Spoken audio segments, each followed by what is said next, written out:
Thank you for joining us this week for our Holy Week devotionals. Our prayer is that this reflective time will help all of us prepare our hearts and our minds for Easter Sunday. Today is day 5 of Holy Week, known as Maundy Thursday or Holy Thursday. It is the Christian holy day falling after Holy Wednesday and before Good Friday. It is believed to be the Thursday before Easter. Maundy Thursday commemorates the Lord's Supper and Jesus' washing of his disciples' feet.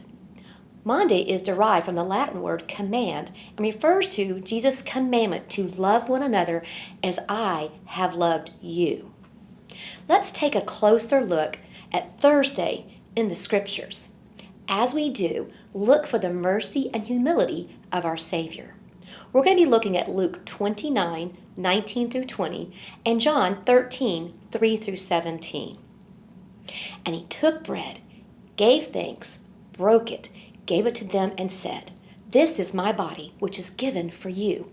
Do this in remembrance of me." In the same way, he also took the cup after supper and said, "This cup is the new covenant in my blood, which is poured out for you."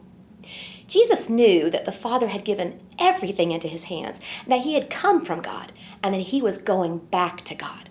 So he got up from supper, laid aside his outer clothing, took a towel and tied it around himself.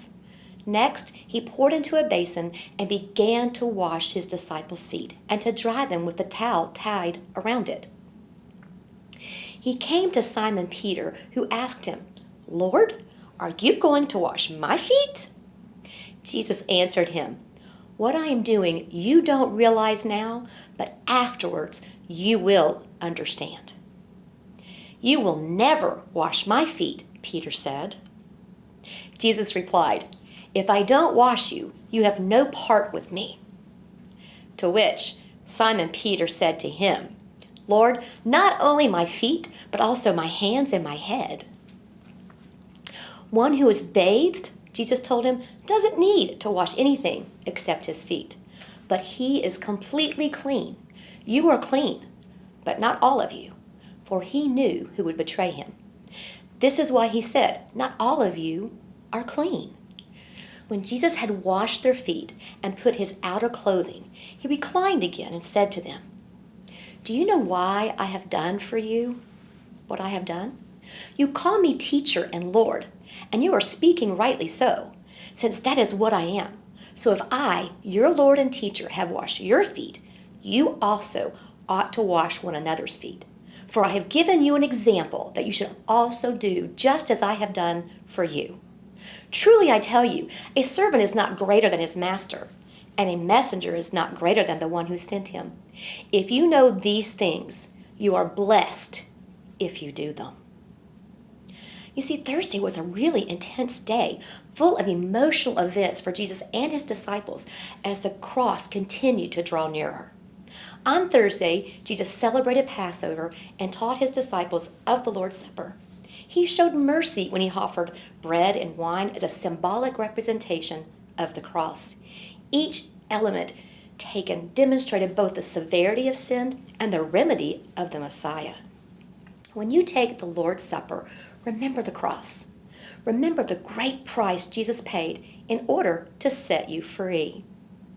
Jesus then followed the Lord's Supper by washing the feet of his disciples, taking the lowliest of jobs of all servants.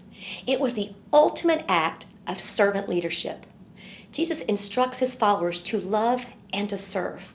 As Christ followers, we are called to serve others. Loving others and putting their needs above our own demonstrates the beauty of the gospel. As you reflect on the sacrifice of Jesus and his commandment for us to love and serve others, let me leave you with a few thoughts to consider. Are you observing Christ's new command to love, especially those who deserve it least, even your enemies? Are you looking for opportunities to serve others? Are you seeking ways in which you can put the needs of others above your own? Think of the Last Supper as a meal served with unconditional love. Think of the foot washing as a servant's act of grace. Be thankful. You are loved and grace has been served to you. Jesus provided it all. It is our job as his followers to provide it to others.